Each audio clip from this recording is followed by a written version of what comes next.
আজের রান্নায় আছে খুব ইউনিক একটা খাবার। চলো দেখি মা আজ কী বানিয়েছে। তো মা আজ বানিয়েছে কাকরোলের পুর। তো কীভাবে বানিয়েছে পুরো প্রসেসটা দেখার জন্য চলো আমার সাথে শুরু হয়ে যাও। একটা নতুন ধরনের রান্না একদম, বিশেষ করে কাকরোলগুলোর যে খোসাগুলো আছে খোসাগুলোকে একটু হালকা করে ছাড়িয়ে নেবে, মানে কাটা কাটা অংশটাকে ছাড়িয়ে নিতে হবে প্রথমে, তারপর ভালো করে ধুয়ে পরিষ্কার করে কাকরোলগুলোকে আধা ফাল্লা করে নিতে হবে, মানে মাঝখান দিয়ে এক টুকরো। তারপর মা এই কাকরোলগুলোকে ডালের মধ্যে সেদ্ধ করে নিয়েছে। ডালের মধ্যে এমনভাবে সেদ্ধ দেবে যাতে করে এটা বেশি গলেও না যায়, আবার যাতে শক্ত না থাকে, মানে খুন্তিটা ঢুকে ওরকমভাবে করে সেদ্ধ করতে হবে, মানে আলু সিদ্ধ থেকে আরেকটু শক্ত টাইপের থাকবে। ঠিক আছে, তারপরে এই যে সেদ্ধ করে নামানোর পর ঠান্ডা হয়ে গেছে। তারপরে এইবার আমি চামিচের মাথাটা দিয়ে আস্তে আস্তে করে, মানে খোসাটাকে, মানে যাতে খোসাটা ভেঙে না যায় সেটা খেয়াল রেখে আস্তে আস্তে করে ভিতরে যে বীজগুলো আছে সেই বীজগুলোকে বের করে নিতে হবে। একটু ভালো করে বের করে নেবে যাতে বীজগুলো না থাকে। তা এরকম এক এক করে সবগুলোর বীজগুলোকে আমি বের করে নিয়েছি। দেখো আস্তে করে গোল করে দিয়ে বের করে নিয়েছি। কখনো কখনো কি হয়, ফেটে যায়, সেই জন্য বলেছি অত মানে না নরম না অত শক্ত, মানে একটু সাবধানে করতে হবে, মানে একটু নরম করে সেদ্ধ করবে আর কি। দেখো এটা ফেটে গেছে, কিন্তু বের করবে, মানে চামচ ঢুকানোর সময় ফট করে একটা বড় করে চামচ ঢুকিয়ে দিলে হবে না, আস্তে আস্তে করে কেটে কেটে বার করতে হবে উপর থেকে একটু একটু করে। এরকম করে বার করে নিয়েছি। দেখো এই বার করার কাজটা মা আমাকে দিয়েছিল, আর মাসির ফোন এসেছে, মা মাসির সাথে গল্প করেছিল। তারপর এই বীজগুলোকে একটুখানি ভেঙে নিতে হবে, এগুলোকে কিন্তু ফালাবে না, এগুলোকে রাখবে, এগুলো কিন্তু খাবারে ইউজ হবে। তো তারপর এখানে মা এগুলোকে হাত দিয়ে একটু মেখে নিয়েছে, কারণ একটু শক্ত শক্ত বীজ থেকে তো অনেকে এটাকে পাকা কারকুল দিয়ে খেতে ভালোবাসে, অনেকে একটু কচি টাইপের কারকুল দিয়ে নরম নরম হয় বীজগুলো, তাই জন্য। আমাদের একটা মিডিয়াম টাইপের ছিল, মানে একটু কচি ছিল। হলুদ নুন দিয়ে দিয়েছে মা, আর সাথে দিয়ে দিয়েছে শস্য বাটা, এটা শস্য দিয়েই ভরা হয়। অনেকে পেঁয়াজ দিয়েও আর একটা আলাদা রকমের বানায়, সেটা তোমাদেরকে একদিন দেখাবো। তো এটা হচ্ছে তোমার শস্যের পুর, মানে শস্য ভরা। এই বীজগুলোর সাথে শস্যগুলোকে মাখিয়ে দেয়। এখন হয়তো তোমরা ভাববে যে জল জল লাগবে না নাকি, এটা তো বেকার হয়ে যাবে টেস্টটা বীজগুলোকে দিয়ে দেওয়াতে, কিন্তু না, এতে একটা ট্রিক আছে ভাজার সময়, তখন এই জিনিসটা মানে জলটা লাগবে না। তারপর দেখো এরকম ভালো করে মিশিয়ে নিয়ে জিনিসটাকে, এই শস্যগুলোকে, মানে এই শস্য যেটা পুরটা বানানো হয়েছে সেটাকে কারকুলগুলোর মধ্যে ভরে দিতে হবে।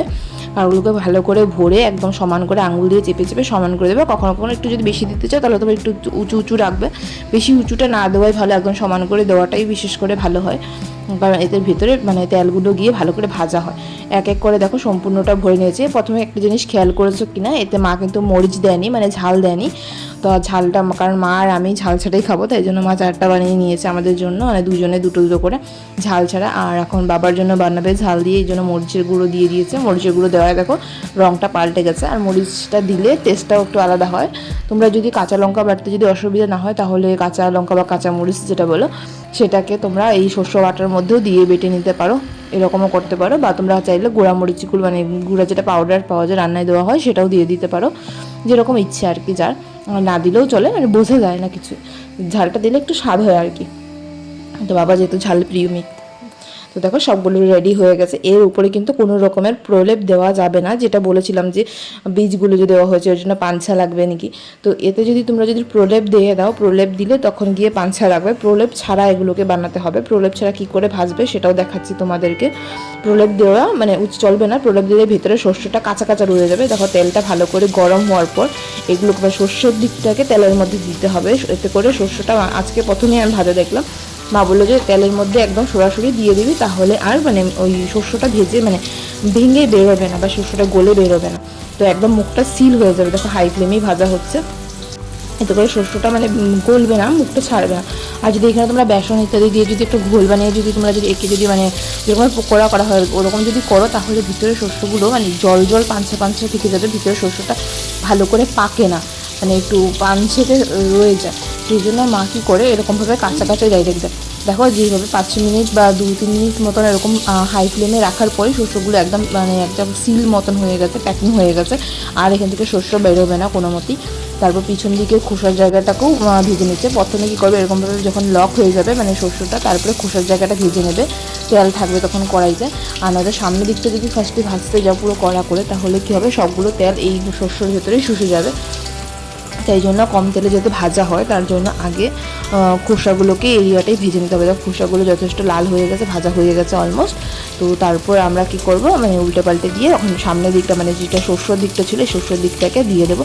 আর শস্যর দিকটা একটু তেলের মধ্যে রেখে একটু সময় জুড়ে ভালো করে ভাজতে হবে। উপরের আবরণটা একদম কুরকুরে ভাজা হয়ে যাবে। দেখো এবার খুন্তি দিয়ে একটুখানি করে ছিদ্র করে দিতে, যেগুলোর মধ্যে মানে বেশি মশলাটা আছে সেগুলোতে একটু হালকা করে ছিদ্র করে দিতে হবে, যাতে করে কি তেলটা ভিতরে চলে যায়, ভিতরটা একদম পাকা হয়ে যাবে।